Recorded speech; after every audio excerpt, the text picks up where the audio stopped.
जय स्वर्णकार, जय स्वर्णकला। आज आपके समक्ष मन की बात राजेश वर्मा के साथ सीरियल का पार्ट 161 लेके आ रहा हूँ। आज का जो विषय है, अजमेर राजस्थान निवासी मेरे लाडले बड़े भैया कृष्ण गोपाल जी, मांगी लाल जी, बिरंडिया, सोनी साहब, यह जो है सच्चाई से परिपूर्ण समाज सेवक है, विविध संस्था संगठना से कार्यरत है, समाज सेवक, जन सेवक है। आज भैया जी से हम करते हैं चैनल के माध्यम से नम्रतापूर्वक विनंती, आओ भैया जी, आप करो अपने मन की बात राजेश वर्मा के साथ सीरियल के माध्यम से।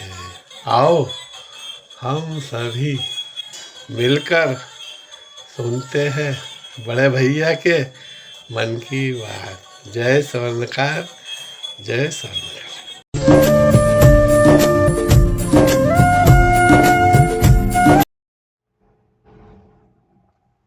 भगवान रामचंद्र जी की जय, अजमेर जी महाराज की जय, जय नरहरि जी, जय श्री धर्मसिंह जी महाराज और जय लक्याल माता की,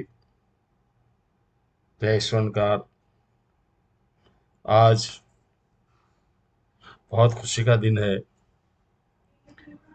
कि मेरे अनुज श्री राजेश जी वर्मा के साथ में मन की बात कर रहा हूँ और ये पहला अवसर है कि मैं मन की बात करूं, मेरी मन की बात राजेश जी सुने, राजेश जी पूरे समाज तक पहुंचाएं। ये बड़ा ही हर्ष का विषय है। आदरणीय राजेश जी ने समाज के कई मूर्धन्य एवं प्रतिष्ठित व्यक्तियों के इंटरव्यू लिए और मन की बात उन्होंने करी। ये एक स्वर्णकार समाज के लिए अनुकरणीय पहल है। राजेश जी, आप द्वारा अब तक सैकड़ों समाज सेवकों के साथ मन की बात के धारावाहिक धारा प्रवाह, समाज में एक नई क्रांति और एक नया सूर्य उदय होने का आभास हो रहा है। आज के मन की बात में राजेश वर्मा जी के साथ मैं समाज के समक्ष अपने कुछ उद्गार व्यक्त कर रहा हूं। आशा करता हूं समाज व समाज का जनमानस इन उद्गारों को अंगीकार करे का प्रयास करेंगे व अगर कोई त्रुटि हो तो क्षमा करेंगे। प्रथम विषय राष्ट्रीय आपदा, जो अंग्रेजों के काल से चली आ रही है। पुरानी धाराएं हैं 411, 412, 413, 414, 415। कुछ समय में देखने में आया कि 420 भी सुनारों पर थोप दी गई और परिवार को तोड़ने के लिए 498 धारा का दुरुपयोग, जो किन्हीं कारणों से कुछ परिवार करते हैं, पुलिस उसमें दोहन करती है और दोहन भी इस गति तक किया जाता है कि 411 में कई हत्याएं हो चुकी है, पुलिस थाने में हो चुकी है। बीकानेर के जेल में जोधपुर के एक माननीय राजेंद्र जी सोनी को लेके गए, उठा के 3 बार बरामदगी की गई। उसके बाद उनकी पिटाई की गई और वो सज्जन उसी जेल में मर गए। 3 दिन तक लाश का पता नहीं चलने दिया और जब लाश मिली तो जिस मोहल्ले से वो लाश निकली उस मोहल्ले में लोगों ने मुंह के डांटे लगा लिए, नाक बंद कर लिए। ऐसी दुर्गति उस भाई की हुई, हमारे समाज बंधु की हुई। अभी हाल में उदयपुर में माननीय पांचाल भाई की जो शराब व्यवसायी हैं, लेन देन हुआ होगा, 7 लाख रुपए तक की वसूली भी उनसे हो गई और एंड में उनकी इतनी पिटाई की गई कि वो उस मार पिटाई में घायल हुए और देवलोक गमन हो गए। ऐसे भारतवर्ष में इन आपराधिक धाराओं में अपराधी बरी है और लेन देन करने वाला व्यापारी परेशान है। उनके घर बिक गए, उनकी पिछली पीढ़ियों के खाने पीने की व्यवस्था नहीं रही और कई काल कल्पित हो गए, पुलिस कस्टडी में मर गए। लेकिन आज तक एक भी स्वर्णकार बंधु, शराब बंधु, सोने चांदी के व्यापार करने वाले का 411 में कोई समाधान नहीं निकला कि भाई इस प्रकार की मौतें हो रही है, इस प्रकार की अनलीगल वसूली हो रही है, तो इनमें क्या होना चाहिए। मैं स्वयं सैकड़ों पत्र इन बाबत राजस्थान, भारत सरकार व संबंधित विभागों को भेज चुका, लेकिन जब समाज की तरफ देखता हूं, समाज की एकता की तरफ देखता हूं, तो वो समाज में समर्थन नहीं मिलता। आज मेरे साथ आपदा आई, पड़ोसी ने शटर बंद कर लिया। जब कल पड़ोसी के साथ आपदा आई, मैंने शटर बंद कर लिया। लेकिन हम दोनों ने कभी ये नहीं चाहा कि ये आपदा तीसरे के साथ भी आएगी, चौथे के साथ भी आएगी। तो हम सबको एक साथ मिलना चाहिए, इस धारा का समाधान निकालना चाहिए। इन धाराओं को किस तरीके से समाज हित में मोड़ दिया जाना चाहिए, समाज को किस हद तक जाकर अपना रूप, जिसके लिए हम माने जाते हैं स्वर्ण कला के लिए, वो सरकार को दिखाना चाहिए। और मैं स्वयं कई आईपीएस अधिकारियों के पास गया, कई ज्ञापन लेके गया। निवर्तमान आईपीएस श्री बीएल सोनी साहब और निवर्तमान डीजीपी श्री हरीश जी मीणा की से लिखित में संपर्क किए गए। केवल आत्मा में दुख के अलावा कुछ प्राप्त नहीं हुआ। माननीय डीजीपी साहब ने एक आश्वासन दिया और बड़े ही गोलमाल तरीके से दिया कि साहब अभी तो आईपीएल चल रहा है, हम आईपीएल देख रहे हैं, खेल रहे हैं। आईपीएल खत्म होती मैं आपके समाज की समस्याएं सुनूंगा, आपके समाज के लिए बात करूंगा और जो जो बातें आपने बताई उस पर गौर करूंगा और आपको राहत देने की व्यवस्था करूंगा, आपके समाज को राहत देने की व्यवस्था करूंगा। उसमें हमने बताया था कि स्वर्णकार पहले घर से निकलता है कच्चा माल लेके, चोरों से बचता है, चोरों से बच के आया तो पुलिस से बचता है, पुलिस से बच के आया तो और कहीं कोई चोट हो जाती है, और अगर वास्तविक में पुलिस के हत्या चढ़ गया तो उसका जो कच्चा माल है उसका भी वो हिसाब नहीं दे पाता, क्योंकि 10 ग्राम किससे, 50 ग्राम किससे, 100 ग्राम किससे लेता देता है, लिखा पढ़ी होती नहीं है और वो पुलिस वाले उसको परेशान करते हैं। ये सारी बातें मैंने माननीय डीजीपी उस समय के हरीश जी मीणा साहब को बताई। आरएस अधिकारी कल्याण सिंह जी मेरे साथ थे, कल्याण बल जी सहदेव, 5 अधिकारी और थे समाज के। और हमें उस समय दुख हुआ जब आईपीएल खत्म हो गया और सारे काम खत्म हो गए। हरीश जी मीणा साहब नौकरी से विदा हो गए, होके सांसद बन गए और सांसद बन के फिर सांसदी के चक्कर में पार्टियां चेंज करते फिरे, लेकिन समाज के लिए उन्होंने कुछ नहीं किया। मेरे साथियों, कुछ बहानों के अलावा 420 चर्चा 98 में परिवार तबाह हुए, सरकारी व सामाजिक स्तर पर कोई उचित कार्यवाही नहीं हुई और इसके कोई आसार भी नजर नहीं आते हैं। पुलिस, सरकार व स्थानीय प्रशासन को सैकड़ों ज्ञापन सौंपे गए पर नतीजा सिफर रहा। कारण एकता व निर्णय क्षमता का अभाव तथा गद्दीपतियों का एकाधिकार होना है। कई सदस्य पुलिस विरासत के काल कल्पित हो गए। ये मैंने अपने इस लेख में आपको बताया। यह बड़ी दुख भरी कहानी है, समाज के लिए बड़ी विडंबना है और इस विडंबना के साथ मैं मातृशक्ति को प्रणाम करता हूँ। मेड शक्ति स्वर्णकार समाज की महिलाएं कई क्षेत्रों में आगे बढ़ रही है, और उसमें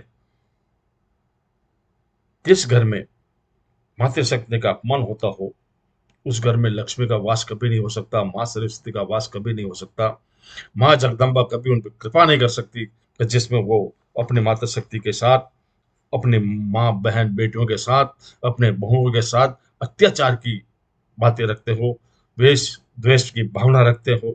ऐसे परिवारों से मैं निवेदन करता हूँ कि जो भी आप अपनी मातृशक्ति के साथ गलत व्यवहार कर रहे हैं उनको सुधारें।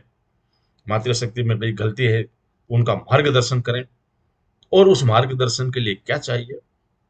बहुत दुख होता है जब संयुक्त परिवार टूटे, मैं, मेरी बीवी, मेरा बच्चा, और ये भावनाएं लड़की वालों ने पैदा करी कि मेरी बच्ची अकेला जवाई मिले, एक गाड़ी मिले, एक बंगला मिले, मेरी बच्ची खुश रहे।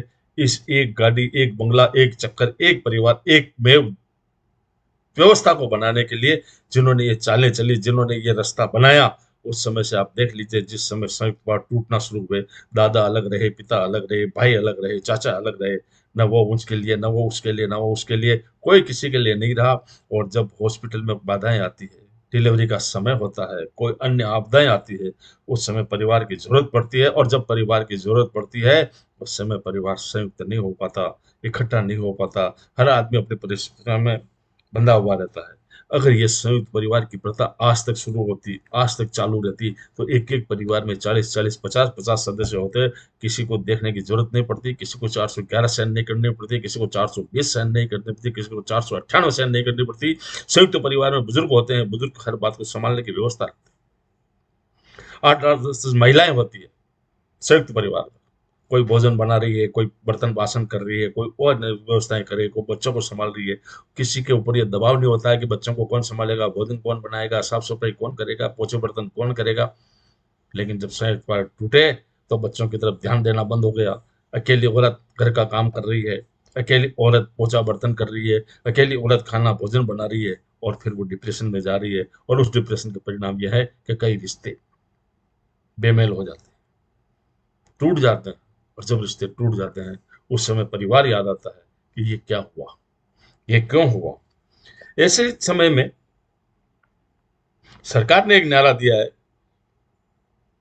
बेटी पढ़ाओ, बेटी बचाओ। अच्छी बात है, बेटी को पढ़ाना भी चाहिए, बेटी को बचाना भी चाहिए। लेकिन क्या बेटा नहीं पढ़ना चाहिए? मेरा यह कहना है कि बेटा भी पढ़ना चाहिए, बेटे को भी बचाना चाहिए। जितनी पाबंदियां अपन बच्चे पे रखते हैं, जितनी नजर बच्चियों पे रखते हैं, कहाँ गई, कहाँ आई, समय बेसमय, वैसे वो सारी पाबंदियां, वही सारी नजर उस बच्चे पे भी होनी चाहिए कि बच्चा कहाँ गया, कहाँ से आया, कितने समय आया, कितने देर से आया, क्यों आया। तो आपका बच्चा भी सुरक्षित, आपके बच्चे भी सुरक्षित, और अच्छे संस्कार। संयुक्त परिवार होगा तो संस्कार मिलेंगे। चरण वंदन करना है, सुबह की प्रार्थना है, भगवान का आरती वंदन है, ये सब संयुक्त परिवार में हो सकते हैं, अकेले परिवार में संभव नहीं है।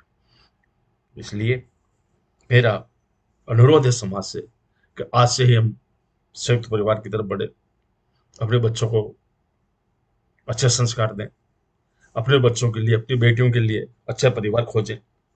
और ये संस्कार, अच्छे संस्कार, बढ़िया संस्कार, वैदिक संस्कार जब बचपन से मिलते हैं, तो ही संस्कार आगे जाके फलीभूत होते हैं। अगर आपने बीच में सोचा कि बच्चा 18 साल का हो गया, अब मैं उसे संस्कार दूं, उसे वैदिक मंत्र पढ़ाऊं, उसे गायत्री मंत्र याद कराऊं, उसे संस्कृत के श्लोक याद कराऊं, वो कभी नहीं करेगा, कभी नहीं होगा। क्योंकि 18 साल आते आते तो मोबाइल ने ऐसी हालत खराब कर दी है देश प्रदेश की, कि हर परिवार में मोबाइल ने कंस का काम किया है, एक खलनायक का काम किया है। और उसका उपयोग खलनायक के रूप में किया गया है। मोबाइल का उपयोग अगर चाहते हैं तो देवता के रूप में भी कर सकते हैं, वो आपका एक बहुत अच्छा साथी उसके रूप में भी कर सकते हैं। मोबाइल आपका एक बड़ा नौकर ऐसा है जो 300-400 रुपए में आपके सारे काम आपके घर बैठे कर सकता है। ये मोबाइल की दुनिया है कि मैं आज आपके सामने रूबरू हो रहा हूँ। मैं चाहता तो वो स्टेज बनाता करता, तो वो आप तक नहीं पहुंच पाता, वो स्टेज कहाँ रह जाती, कैसे बनता कैसे नहीं बनता, बहुत बड़ी बात हो जाती। आज इस मोबाइल के जमाने में आपसे रूबरू हो रहा हूँ। राजेश जी वर्मा साहब का बहुत बहुत धन्यवाद कि उन्होंने मुझे ये मौका दिया। यह गीता रामायण भागवत किसी न किसी रूप में अंतरात्मा के ज्ञान का प्रकाश करे, और जब ज्ञान का प्रकाश होता है तो विद्वेष कम होते हैं, अप्राकृतिक अनैतिक कार्य कम होते हैं, परिवार संयुक्त रहते हैं, ज्ञान को बढ़ावा मिलता है और संयुक्त परिवार की अवधारणा बढ़ाए। दादा दादी नाना नानी बड़ा परिवार किसी न किसी आपदा का निवारण कर देते हैं। छोटे परिवार एक बहुत बड़ी विपदा में हमेशा रहते हैं, हमेशा इस आशंका में जीते हैं कि हमारे साथ कौन।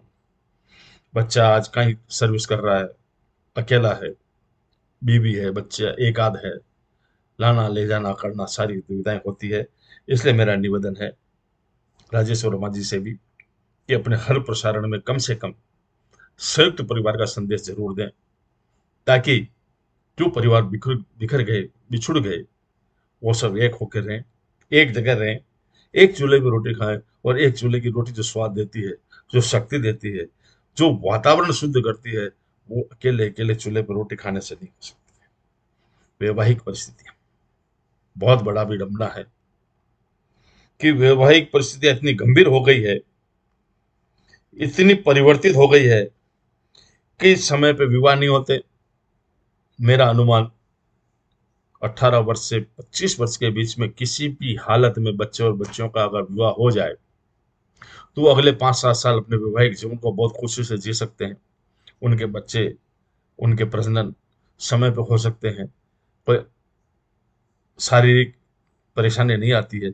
लेकिन जब बच्चे बच्ची 30-35 साल के हो जाते हैं और वो बच्चे जब परिणय बंधन में बनते हैं तो उनकी बहुत समस्या हो जाती है। वो अपने मारवाड़ी भाषा में अद्भुत कहलाते हैं और उनके पास अपना जीवन जीने के लिए बहुत कम समय बचता है। अपना परिणय व्यवस्था को सुचारू रूप से चलाने में बहुत कम समय बचता है।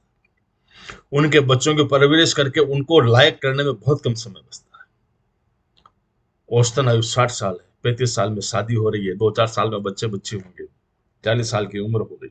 अब वो बच्चा 18 साल 20 साल का होगा, केवल वो उस बच्चे की शादी कर सकता है, उस बच्चे के बेटे बेटी परिवार को नहीं देख सकता। ये बहुत बड़ी विडंबना है। इसलिए मेरा निवेदन है कि समाज से, और कोई समाज माने या न माने, एक मेड़ शक्ति समाज जो राजवंश से आता है, वो अपनी राष्ट्रीय बात को ध्यान में रखते हुए अपने परिवार को संयुक्त बनाने में कोशिश करें, समय पर बच्चों का परिणय कराएं। और उस परिणय के लिए एक बहुत बड़ी आपदा जिसको कहते हैं कि समय पे वैवाहिक संबंध नहीं बनने से अंतरजातीय विवाह बढ़ते जा रहे हैं, और वो अंतरजातीय विवाहों के बढ़ने से समाज में कईयों को आना जाने में बहुत दिक्कत होती है। हालांकि हम सब बर्दाश्त करते हैं, सोचते हैं कि चलो ठीक है, हुआ सो बढ़िया है, लेकिन आत्मा में कहीं न कहीं अंतरजातीय विवाह करने वाले के जब वो कालांतर में बहुत लंबा समय बीतता है, फिर उसके साथ तकलीफ आती है, तो वो अंतरजातीय विवाह उसको तकलीफ देता है। उस तकलीफ का निवारण के लिए 18 से 25 साल तक स्वजाति विवाह हो, समय पे हो, बहुत अच्छा हो, ताकि वो परिवार सुखी रहे, संपन्न रहे। उनके लिए कोई आपदाएं ऐसी न आए कि आने वाले समय में उनके परिवार के भाई तू तो ऐसा था, वहां से आया, ये यहाँ से आई। ये समस्याओं का समाधान समाज अपने स्तर पर कर सकता है, करना चाहिए। और आगे भी ऐसा होता था कि दादाजी लोटा लेके निकलते थे, मैं फ्रेश होके आ रहा हूँ, हाथ मुंह धो के आ रहा हूँ। वो जंगल होके आते थे, वो जंगल जाते जो सबका पता चलता था, लेकिन वो आते थे तो पूरे परिवार के रिश्ते करके आते थे कि मैंने पोती का रिश्ता वहां कर दिया, बेटा का रिश्ता वहां कर दिया, भाई का रिश्ता वहां कर दिया, भतीजे का रिश्ता वहां कर दिया। और इतना बढ़िया प्रोग्राम होता था कि 5-5, 6-6, 7 बच्चे बच्चों के विवाह उस जमाने में एक साथ होते थे। आज हम सामूहिक विवाह सम्मेलन के लिए प्रयासरत रहते हैं, करने की कोशिश करते हैं, लेकिन उस दादाजी के किए हुए 11 के 11 रिश्ते, 20 के 20 रिश्ते, 10 के 10 रिश्ते सफल होते थे। पूरा जीवन वो लोग परिणय बंधन में निकालते थे। क्या भी परिस्थिति आ जाती थी, भूखा रहना, कम रहना, कमा खाना, नहीं खाना, कैसे क्या है, क्या है परिस्थिति, लेकिन वो संबंध नहीं टूटते थे। आज हम प्रयास करते हैं, सामूहिक सम्मेलन कराते हैं, सब कुछ कराते हैं, लेकिन जिम्मेदारी अभी कोई लेना नहीं चाहता कि इस परिणय बंधन में, इस समाज में, इस विवाह के बाद ये जोड़ा कैसे अपना जीवन निर्वाह करेगा, या ये रिश्ते टूटेंगे, या ये रिश्ते घिसट घसीट कर चलेंगे। इन सब के लिए हम सबको सचेत रहना पड़ेगा, चाहे सामूहिक व सम्मेलन में क्यों नहीं शादी हो, लेकिन उन बच्चों को अपना आशीर्वाद, अपने समाज वालों को आशीर्वाद देना पड़ेगा कि वो उनकी रिश्ते न टूटे। एक घोर आपराधिक प्रवृत्ति न मालूम किस समाज ने पैदा करी और वो चलती चलती अपने समाज में आ गई, वो है प्री वेडिंग। ऐसा गंदा कार्यक्रम, ऐसा गंदा वैवाहिक जीवन को दूषित करने वाला, ऐसा गंदा, मैं गंदा शब्द इसलिए इस्तेमाल कर रहा हूं कि एक बच्ची को आपने 10-20 साल, 25 साल, 35 साल पाला पोसा, और सगाई के बहाने आपने किसी को सुपुर्द कर दिया, और वो बच्ची को लेके प्री शूटिंग के वेडिंग के नाम पे शूटिंग करते हुए कहाँ कहाँ गए, कहाँ नहीं गए, बच्ची के साथ क्या हुआ, बच्चे के साथ क्या हुआ, उनके साथ साथ 10-12 आदमी की शूटिंग रेंज, स्टूडियो, फोटोग्राफर, वो न मालूम कैसे कैसे भद्दे अभिनय करते हैं। मेरा आत्मा दुख पाती है कि मैं वो जब प्री वेडिंग शूट देखता हूँ, उस प्री वेडिंग शूट के चड्डी बनियान के फोटो उस शादी में लगाए जाते हैं जिस शादी में आप लोग जाते हैं, हम लोग जाते हैं, और उस बच्चों को आशीर्वाद देने की कोशिश करते हैं, तब वो फोटो मार्ग में लगे हुए होते हैं, रिसेप्शन की जगह लगे हुए होते हैं, पेंट सूट में होते हैं, अंडर गारमेंट में होते हैं। अरे प्रभु, ये क्या आपकी चरित्र की प्रदर्शन कर रहे हैं? ऐसा प्रदर्शन नहीं होना चाहिए। इस प्री वेडिंग शूट को तत्काल प्रभाव से समाज के सभी नुमाइंदों को मिलके, और ये समझिए जितने भी बड़े परिवार हैं, और उन परिवारों ने ही अन्य समाजों से आयातित इस दूषित प्रोग्राम को अपना लिया, और उसके दुष्परिणाम आए। कई संबंध प्री वेडिंग के तुरंत बाद टूट गए, और मान लो दुख सुख पाके वो शादी हो गई तो शादी के बाद टूट गई। ऐसे टूटते रिश्तों के लिए ऐसा गंदा आयोजन नहीं हो, तो मेरा निवेदन है समाज से कि ऐसे प्री वेडिंग शूट को कतई नहीं अपनाएं।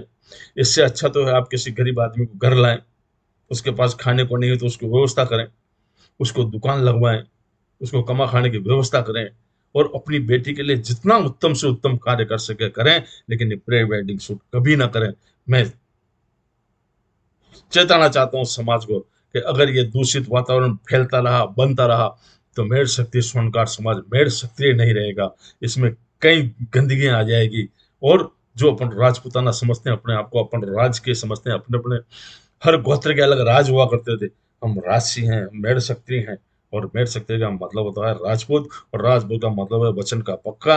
और मैं ये समाज से वचन लेना चाहता हूँ कि आज के बाद कोई प्री वेडिंग शूट न करे, और अगर कोई प्री वेडिंग शूट करता है और उसका प्रदर्शन अपने सामूहिक विवाह अपने समारोह में करता है, तो उस शादी में जाने से मना कर दे। मैं कभी नहीं जाऊंगा, ये मेरा वचन है समाज को, कि प्री वेडिंग शूट वाले समाज में नहीं जाऊंगा। चाहे वहां कितना ही बढ़िया कार्यक्रम क्यों ना हो, चाहे वो मेरा कितना ही प्रिय साथी क्यों ना हो, चाहे वो मेरा कितना ही अजीज व्यक्ति क्यों ना हो, मेरा परिवार का सदस्य क्यों ना हो, प्री वेडिंग शूट की शादी में आज के बाद में कभी नहीं जाऊंगा। आशा करता हूं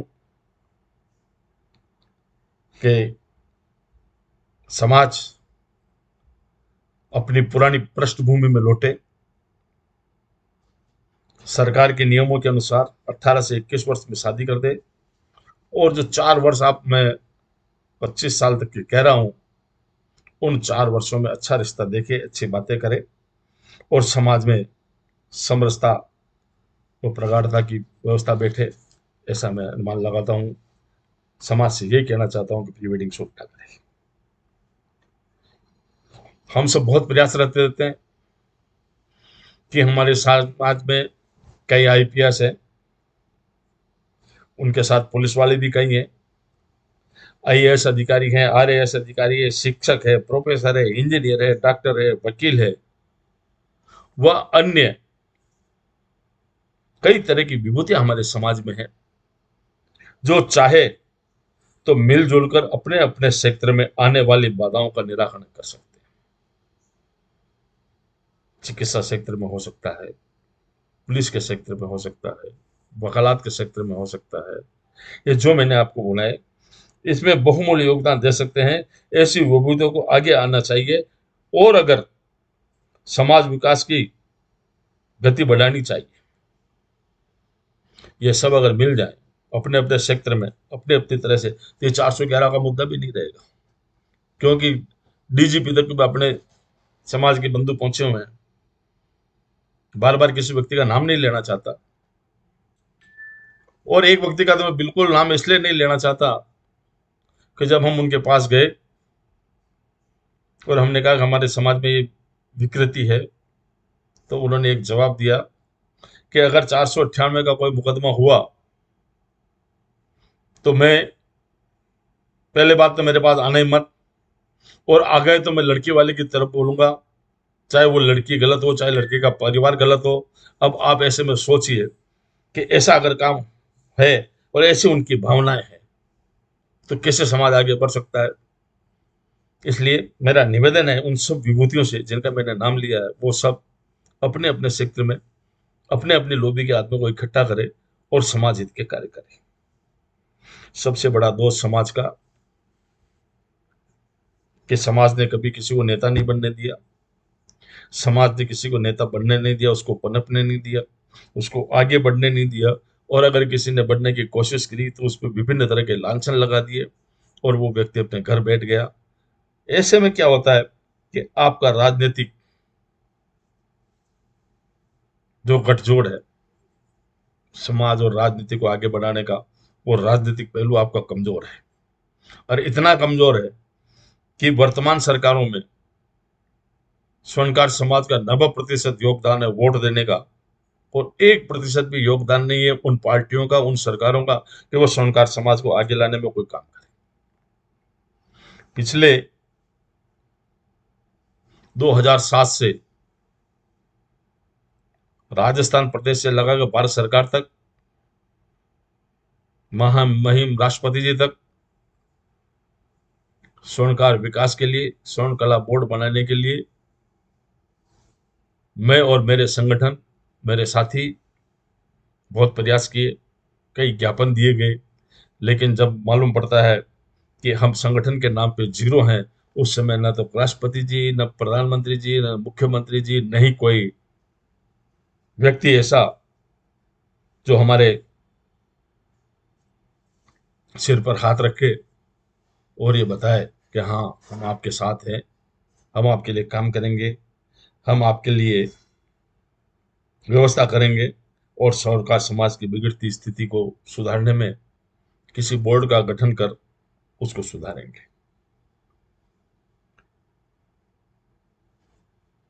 एकता व प्रदर्शन की क्षमता नहीं होने से हम पिछड़ते जा रहे हैं।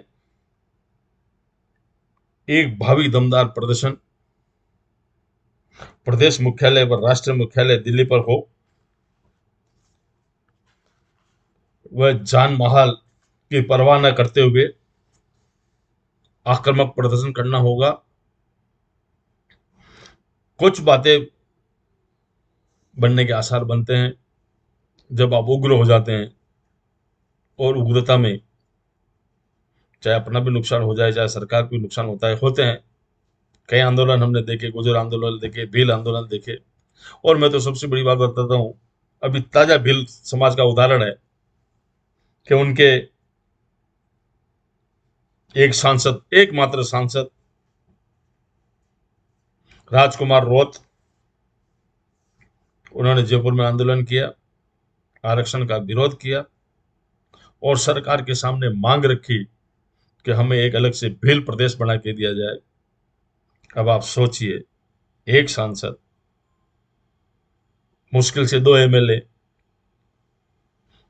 और प्रदेश की मांग कर डाली, और प्रदेश का सारा नक्शा सरकार के सामने रख दिया, और क्या रखा कि भील राज्य कैसे बनेगा। गुजरात, राजस्थान, मध्य प्रदेश, और महाराष्ट्र के 49 जिलों वाला भील प्रदेश बनाने की उन्होंने मांग रखी। अब मैं आपसे निवेदन करना चाहता हूं कि एक भील जाति जो कुछ हिस्सों में निवास करती है और एक स्वर्णकार जाति जो हिंदुस्तान के हर प्रदेश में निवास करती है, क्या वो एक बोर्ड बनाने के लिए सरकार पे दबाव नहीं बना सकती? क्या वो सरकार पे ये दबाव नहीं बना सकते कि हमारे भी सांसद हो, हमारे भी एमएलए हो? नहीं, इसलिए नहीं बना सकते क्योंकि हम लोग एक दूसरे के साथ चलने के लिए ही एक दूसरे को नीचे दिखाने के लिए चल रहे हैं, और ये प्रवृत्ति आगे जाके बहुत विनाशक साबित होने वाली है। मैं धन्यवाद देता हूँ राजकुमार रोज साहब को, जिन्होंने भील राज्य की मांग कर दी। अभी इसका सफल होना न होना ये उनके प्रदर्शन, उनकी शक्ति पर आधारित है, लेकिन हमारा एकमात्र सांसद जो संसद में है, हमारा एकमात्र राज्यसभा सांसद वो राज्यसभा में है, और कुल 4 एमएलए जिनमें एक भी मेरे सक्रिय नहीं। दुख होता है कि इतना प्रयास करने के बाद, इतना संघर्ष करने के बाद, इतने वर्षों की तपस्या करने के बाद हमें न सांसद मिल रहा, न एमएलए मिल रहे। गिनती के 2 4 5 मेयर हैं, 5 50 पार्षद हैं, 150 पंच और सरपंच है, लेकिन मेन भूमिका में कोई हमारे वरिष्ठ नहीं बने। ये बड़ा दुख का विषय है। शिक्षा का अभाव, समाज के प्रति हीन भावना और विकास को अवरुद्ध कर रही है। भावावेश में मैं कुछ ज्यादा बोला होता। समाज सहित अनुश्री राजेश जी वर्मा साहब से मैं क्षमा चाहूंगा कि मेरी आत्मा है, संघर्ष देखा है, संघर्ष किया है, और अब तक मैं कुछ ज्यादा बोल गया हूं तो उसके लिए क्षमा चाहता हूं, क्योंकि अंत में मैं मांग पाऊं नहीं मांग पाऊं क्षमा। समाज का सेवक हूं, मेरा दर्द छलक गया, क्षमा चाहता हूं। अभी वर्तमान में स्वर्णकार एकता के प्रयास चल रहे हैं। जयपुर में एक महासम्मेलन कराने का तैयारी चल रही है, और मेरा भी उसमें गैलरी जितना सहयोग है वह रहेगा। स्वच्छ स्वर्णकार समाज से प्रार्थना रहेगी कि वो सामाजिक विकास के लिए हर प्रयत्न का दिल खोलकर समर्थन करे, और हमारे समाज को आगे बढ़ाने के लिए, समाज की उन्नति के लिए हो रहे प्रयासों में या होने वाले प्रयासों में अपना तन मन धन से सहयोग दें, और ये भूल जाए कुछ समय के लिए कि हम एक दिन का त्याग कर रहे हैं। शायद ये एक दिन का त्याग आपके आने वाली पीढ़ियों के लिए बहुत ही सु और स्वर्ण अवसर लेके आया है। हमारे सामने एक आदर्श वाक्य रखता हूं, सत्यमेव जयते। इस सत्यमेव जयते के लिए स्वर्णकार समाज अपने जन्म से अब तक विश्वसनीय रहा है, सत्य पे रहा है, राष्ट्र के लिए हमेशा योगदान रहा है।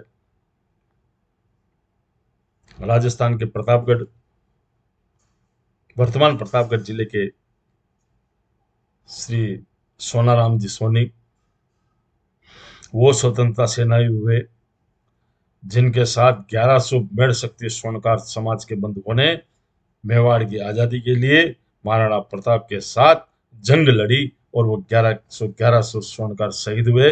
ये देश और राष्ट्र के लिए हमारा समर्पण बोलता है। हमारे 5 व्रत, सहयोग, सेवा, संकल्प, संपर्क और समर्पण, ये पांचों के पांचों सूत्र हमारे समाज में विद्यमान है। हम इन लक्षणों पर चलते भी हैं, लेकिन एकता के प्रयास जहां आते हैं हम उसमें कहीं न कहीं कोताही बरत जाते हैं। आदरणीय राजेश जी वर्मा साहब, आपने मुझे मौका दिया,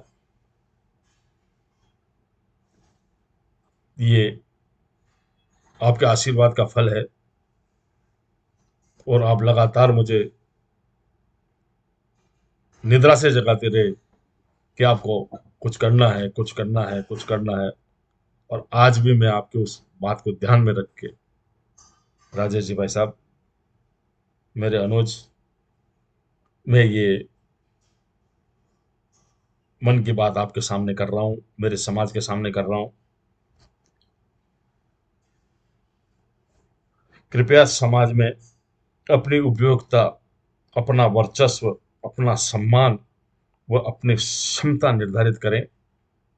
आशा करता हूँ मन की बात राजेश वर्मा जी के साथ में अगर मैंने समाज की पीड़ा आपके लिए रखी हो, समाज का खालीपन आपको दर्शाया हो, वह समाज की आने वाली विभीषिका का दर्शन कराया हो, तो मुझ सेवक को आशीर्वाद स्वरूप एकता, संरक्षक, समरसता, शक्ति प्रदर्शन की भावना व तन मन धन का साथ तथा समय दान, सबसे बड़ा समय दान।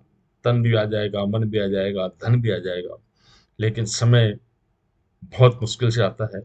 और उस मुश्किल समय को मैं आप लोगों से मांगता हूं, मेरे समाज से मांगता हूं कि जो भी प्रयास हो उसमें तन मन धन तो आप दे ही, लेकिन समय का भी इतना सा योगदान जरूर दें कि वो आपके लिए महत्वपूर्ण हो जाए, आपके समाज के लिए कोई महत्वपूर्ण उपलब्धि बन जाए। समाज विकास का वचन मुझे अवश्य दें, राजर्षि वर्मा को अवश्य दें, मेरे समाज को आप ये वचन दें कि हाँ, हम तन मन धन और समय के साथ समाज विकास के लिए जुटेंगे, प्रयास करेंगे और समाज की विकास की गति को चार चांद लगाने में कोई कमी नहीं रखेंगे। इसी आशा के साथ, इसी भावना के साथ और आपके मिलते हुए आशीर्वाद की छाया में मैं अपनी वाणी को विराम देता हूँ। जय स्वर्णकार, जय भारत, जय भगवान श्री राम, जय अजमेर जी महाराज, जय धर्मश्री जी, जय नरहरि जी महाराज, जय लटियाल माता, जय भारत, जय भारत, जय भारत।